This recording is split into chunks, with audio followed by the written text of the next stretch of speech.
আজ আপনাদের সাথে পরিচয় করাবো অন্ধ্রপ্রদেশের কুর্নুলে অবস্থিত উমা মহেশ্বর মন্দিরের একটি নন্দী মহারাজের মূর্তির সঙ্গে। দেখতে শুনতে এই মূর্তিটি অত্যন্ত সাধারণ হলেও এর অনেক বিশেষ বিশেষ গুণ রয়েছে, যা শুনলে হয়তো আপনিও চমকে যাবেন।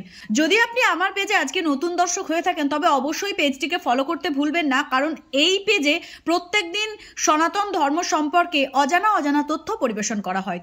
তো চলুন আজকে শুরু করা যাক অন্ধ্রপ্রদেশের কুর্নুলের উমা মহেশ্বর মন্দিরে অবস্থিত এই নন্দী মহারাজের বৈশিষ্ট্য প্রসঙ্গে। এই যে নন্দী মহারাজের বিগ্রহ আপনারা দেখতে পাচ্ছেন, এটি সাধারণ পাথরের হলেও প্রতি 20 বছর পর এই নন্দী মহারাজের বিগ্রহটি 1 ইঞ্চি করে বৃদ্ধি পায়। কি শুনতে খুব অবাক লাগছে? অবাক লাগলেও এটা একদম সত্যি কথা। অন্ধ্রপ্রদেশের প্রতিটি মানুষ এবং ভক্ত যারা ওখানে যায় এবং কয়েক প্রজন্ম ধরে যারা ওখানে যাচ্ছে, তারা নিজেরাও বলেছে এবং পুরোহিতও বলেছেন প্রতি 20 বছর অন্তর এই মূর্তিটি 1 ইঞ্চি করে বৃদ্ধি পায়। সেই সঙ্গে মন্দিরে যারা পরিক্রমা করতেন, অর্থাৎ অনেক মন্দিরে দেখবেন, বিশেষত শিব মন্দিরে এটা ঘটে থাকে যে মন্দির পরিক্রমা করতে হয়।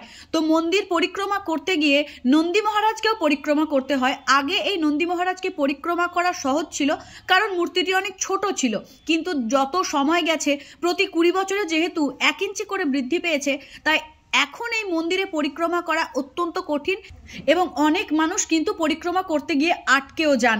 এর প্রমাণ তো বিজ্ঞানীরা আবিষ্কার করেই চলেছেন এবং বিজ্ঞানীদের রিসার্চের ভিতরে রয়েছে এই উমা মহেশ্বরের এই নন্দীর বিগ্রহটি। আপনারাও যদি প্রথম জেনে থাকেন তবে অবশ্যই কমেন্ট বক্সে জানাতে ভুলবেন না। আর এমনকি এই মূর্তিটি বাড়তে বাড়তে এতটাই বড় হয়েছে যে এই মূর্তির পরিক্রমা করতে গিয়ে মন্দির কর্তৃপক্ষকে কিন্তু পিলার পর্যন্ত ভাঙতে হয়েছে। বুঝতে পারছেন, এটা যদি সত্যিই মিথ্যা বা একটা গালগল্প হতো তাহলে কিন্তু পিলার ভাঙতে হতো না।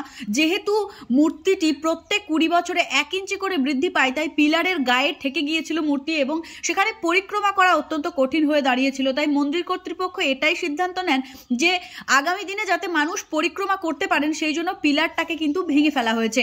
মন্দিরের পুরোহিতগণ এবং মন্দির কর্তৃপক্ষগণ এটাও জানিয়েছেন যে এই মূর্তি বা বিগ্রহটি প্রতি 20 বছরে যেহেতু 1 ইঞ্চি করে বাড়ছে এবং যেই মুহূর্তে এই মূর্তিটি বাড়তে বাড়তে একদম ছাদে ঠেকে যাবে সেই মুহূর্তে হয়তো কোনো প্রলয় ঘটতে পারে, এটা আন্দাজ করেন ওই এলাকাবাসী। এটা তো বলাই বাহুল্য যে মানুষগুলো যে এলাকায় বাস করেন তারা সেই মন্দির বা কোনো একটি সৌধ স্থান সম্পর্কে তারা খুব বেশি সচেতন, তারা সম্পূর্ণটা জানেন। যেহেতু আমরা সেই জায়গায় থাকি না বা দেখিনি, শুধুমাত্র আমরা কোনো খবর মারফতে বা নিউজ মারফতে এটা শুনি, তো আমরা সত্যি আশ্চর্য হয়ে যাই। আপনিও যদি এই নন্দী মহারাজের ঘটনা শুনে আশ্চর্য হয়ে গিয়ে থাকেন তবে অবশ্যই সনাতনীদের টাইমলাইনে এই ভিডিওটি শেয়ার করতে ভুলবেন না। দেখা হচ্ছে নতুন কোনো দিন নতুন কোনো ভিডিও নিয়ে। ততক্ষণের জন্য সকলে ভালো থাকবেন, সুস্থ থাকবেন। জয় শ্রীকৃষ্ণ, রাধে রাধে।